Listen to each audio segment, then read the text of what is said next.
Adoçante sucralose pode causar diabetes, pressão alta e câncer, diz estudo. Foi assim que a imprensa noticiou o resultado de um estudo in vitro com células e sucralose. Mas será que isso é motivo para a gente optar pelo açúcar, então?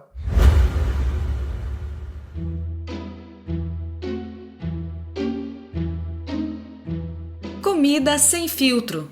Saúde, low carb, estilo de vida, evidências científicas e, claro, nossas opiniões. Toda semana um episódio novo e gratuito para você. Comigo, Dr. Souto. E comigo, Sari Fontana. Para ser avisado a cada novo episódio e receber as referências bibliográficas no seu e-mail, cadastre-se em drsolto.com.br/podcast.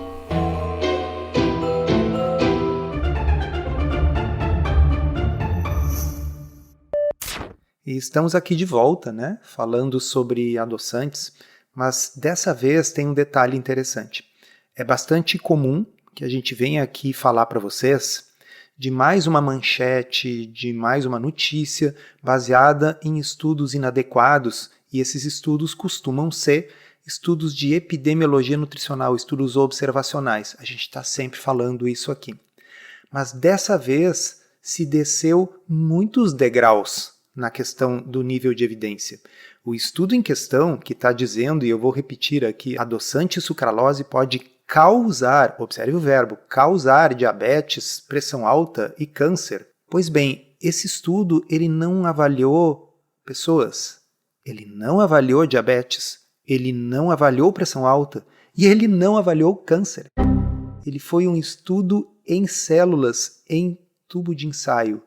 Amigos da imprensa, isso tem que parar. Esse tipo de coisa não pode gerar manchetes. O estudo que deixou todo mundo agitado e todas as manchetes publicando esses potenciais danos da sucralose é aquilo que a gente chama de pesquisa de bancada, às vezes também chamada de ciência básica. O que aconteceu? Os autores pegaram a sucralose 6-acetato, que é um subproduto da sucralose, liberado no intestino humano quando a gente consome o adoçante.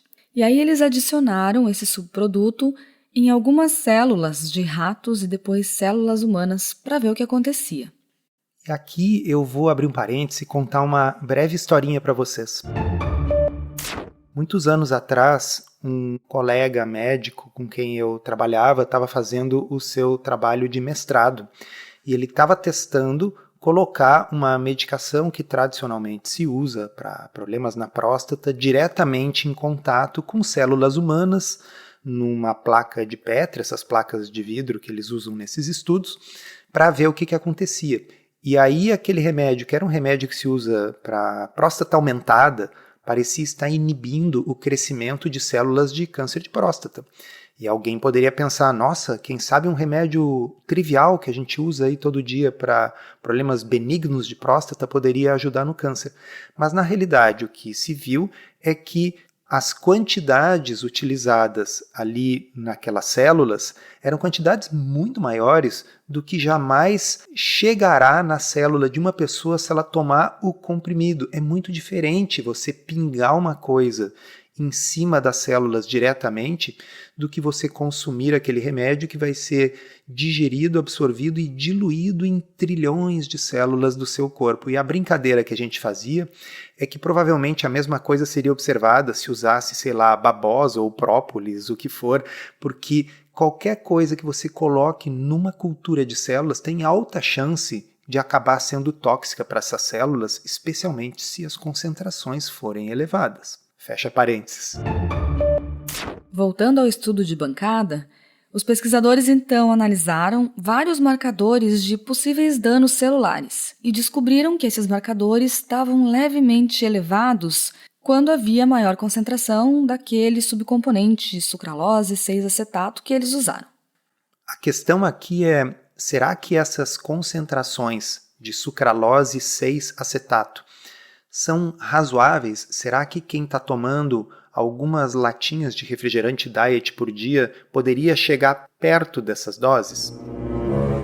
Bem, então cabe aqui a gente analisar as concentrações desse derivado da sucralose que foi utilizada diretamente nas células em laboratório nesse estudo e as concentrações que são atingidas, encontradas no corpo humano quando se consome o adoçante sucralose. No artigo, os efeitos sobre o DNA potenciais foram detectados apenas em níveis de cerca de 500 microgramas por ml.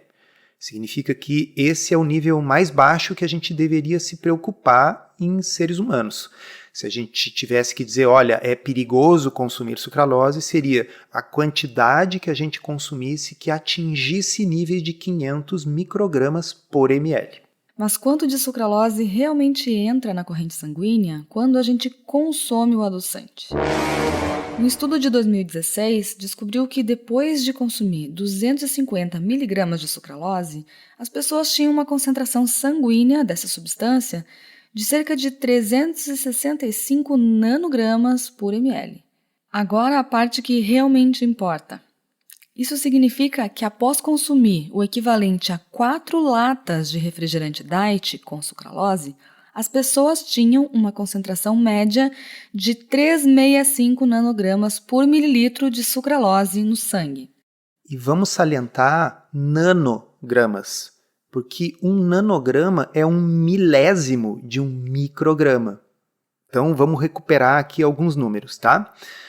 Se 250 miligramas de sucralose, que seria 4 latas de refrigerante, causam concentrações máximas de cerca de 400 nanogramas por ml no corpo humano, quanto que seria necessário para a gente atingir 500 microgramas por ml, que é a dose mínima que começou a dar problema nesse estudo aí das células que está dando essas notícias todas pelo mundo? A gente não vai ficar fazendo conta aqui regra de 3 em áudio, né? Mas o resultado dessa matemática significa que você precisaria beber 5.000 latas de refrigerante ao longo de 120 minutos para obter uma concentração tão alta de sucralose no sangue. Pessoal, a gente não leu errado e a gente está se baseando em um outro artigo de um profissional que também fez essas contas. É isso mesmo que vocês ouviram, 5.000 latas de refrigerante para atingir o menor valor que deu algum problema nesse estudo aí de bancada em cultura de células. 5.000 latas em 2 horas, não ao longo da vida toda. Exatamente. O que é, obviamente, uma coisa impossível, fisiologicamente impossível.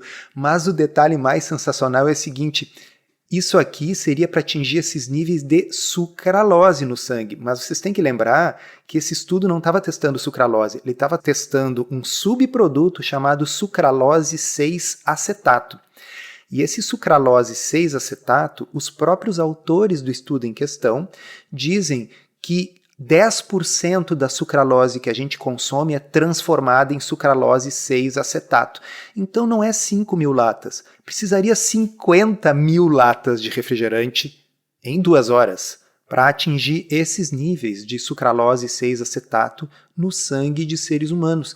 E esses são os níveis mínimos para que se comece a detectar algum problema em cultura de células. Bem diferente do que as manchetes estão sugerindo, né? Mas o que está saindo em todas as manchetes é que sucralose pode causar diabetes, pressão alta e câncer. Isso é ainda mais bizarro, né? Porque a gente simplesmente poderia fazer as malas e ir embora depois de descobrir que nós estaríamos falando de 50.000 latinhas de refrigerante em 2 horas para atingir esses níveis. Mas da onde saiu que pode causar diabetes, pressão alta e câncer? Então, isso é uma extrema extrapolação, na qual o raciocínio é o seguinte: se pode haver alterações no DNA das células, bom, isso poderia produzir câncer. Mas também eles identificaram nesse estudo um aumento do estresse oxidativo nessas células. Claro, você está derramando sobre elas uma dose cavalar fisiologicamente impossível de alguma coisa, e é claro que as células vão responder com estresse oxidativo. Mas daí a você dizer que o adoçante em pessoas que vão tomar uma latinha de vez em quando vai causar um aumento de diabetes, pressão alta e câncer, isso é bizarro, beirando a irresponsabilidade, sabe? E A grande preocupação que me ocorre é o seguinte: a gente sabe que açúcar aumenta o risco de diabetes, a gente sabe que açúcar aumenta o risco de pressão alta e a gente sabe que obesidade, síndrome metabólica e resistência à insulina estão fortemente associados com câncer. E você está desestimulando as pessoas a utilizar uma substância que, em princípio, é segura. Temos décadas de experiência de uso sem evidências de problema, exceto aquelas causalidades reversas sobre as quais a gente já falou várias vezes por aqui. Você pode buscar os episódios sobre adoçantes em drsolto.com.br/podcast. Tem um campo de busca, é só digitar adoçante. E ao demonizar os adoçantes, as pessoas têm uma chance maior de voltar a usar açúcar pelo medo injustificado dos adoçantes do que simplesmente abdicar completamente do gosto doce para o resto de suas vidas. Se você quer aprender a fazer low carb de um jeito certo, que funciona e sem loucuras, considere se inscrever no Podcurso. É um curso todo em áudio, em que a gente responde de forma prática as 50 principais dúvidas sobre o assunto. São mais de 25 horas de conteúdo para você ouvir quando quiser, com a gente e convidados especiais. Você pode conhecer os detalhes acessando drsolto.com.br/podcurso. Mas você que está nos ouvindo aqui talvez vá lembrar que as manchetes estão dizendo que nesse estudo foi identificado que a sucralose também aumenta a permeabilidade intestinal e por isso seria um motivo de preocupação. Bem, eu acho que há dois aspectos a comentar aqui. O primeiro é o que a gente já falou, são doses elevadas. Certamente não é um problema para quem faz o consumo esporádico de doses normais. Mas eu iria além disso e falaria o seguinte: permeabilidade intestinal é uma coisa que eu acho que realmente está associado com doenças inflamatórias e doenças autoimunes, mas não é uma coisa que esteja absolutamente comprovada na literatura científica. Então, faltam ensaios clínicos randomizados nos quais você está interferindo nessa variável e medindo desfechos. De qualquer forma, a experiência de muita gente que trabalha nessa área é de que pacientes com doenças autoimunes muitas vezes melhoram quando você retira açúcar e farinha da alimentação. E, falando agora em estudos de bancada, em estudos laboratoriais, a substância que mais altera a permeabilidade intestinal, isso não é questionável, isso é sabido, procurem no PubMed se vocês são da área da saúde, é o glúten. Então, se eu tivesse que me preocupar com permeabilidade intestinal, a minha preocupação definitivamente não seria com a sucralose, que precisa de doses gigantescas para potencialmente alterar essa permeabilidade. Eu me preocuparia com glúten, que nas doses usuais de consumo, sabidamente altera a permeabilidade intestinal. Pode ser debatido se essa alteração da permeabilidade intestinal é importante ou não. Mas, repito, se a preocupação é permeabilidade, a coisa com a qual nós deveríamos nos preocupar não é a sucralose, é outra coisa. Mas esse não é um episódio para incentivar você que não consome adoçantes a começar a consumi-los. Não é esse o objetivo. Se você não consome nada doce e não gosta de adoçantes, não precisa começar. Mas se você decidiu reduzir o seu consumo de açúcares, está fazendo uma dieta low carb ou precisa por motivos de diabetes ou outras questões de saúde, consumir ocasionalmente um doce com um adoçante, mesmo sendo sucralose, não deve ser motivo para se preocupar por conta desse tipo de estudo. Esse episódio foi roteirizado e produzido por nós. E se você gostou, aproveita para divulgar, encaminhe para os amigos e se inscreva para não perder os próximos episódios. As informações contidas neste podcast são apenas para fins informativos e podem não ser apropriadas ou aplicáveis às suas circunstâncias individuais. Este podcast não fornece aconselhamento médico ou profissional e não substitui a consulta com um médico ou nutricionista. Não use este podcast para diagnóstico ou tratamento médico. Qualquer sugestão é apenas uma recomendação geral, que não é específica para qualquer pessoa ou doença em particular.